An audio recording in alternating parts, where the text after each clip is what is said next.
Finally education minister Dharmendra Pradhan निजर ministry पदर resign कर I am resigning from my post as Education Minister. It is for personal reasons. I thank everyone for the opportunity. CJP Kapil Janata party गोटे non political party होई मध्य कहा कर देखी जहाँ opposition रही बड़ बड़ पॉलिटिकल पार्टी एजाए कर पारि नाहांती दीर्घ 20 ରୁ 22 दिन प्रोटेस्ट मध्य जंतर मंतर ठारे पुलिस बर्बरता खातिर न करी से तार डिमांड को फुलफिल करिछि कौन न करथिला रूलिंग पार्टी यही प्रोटेस्ट को रोकिबा पाई प्रथम कथा है कि एक्सपेक्ट करनथिले जे एते गुडा स्टूडेंट पेरेंट्स पीपल लोक माने आसीबे सपोर्ट करिया पाई एही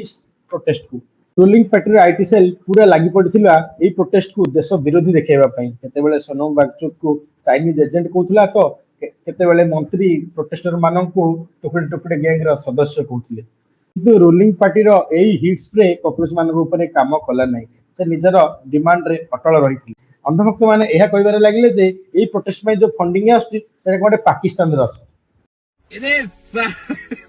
किंतु शेष में गणतंत्र राष्ट्र रे गणतंत्र विजय बहुत दिन पर देखा मिली एत सब हो किछि मीडिया जो माने गोदी मीडिया आख्या पाई से माने धर्मेंद्र प्रधान रेजिग्नेशन को एमती शो कर देश गोटे बहुत बड़ त्याग कर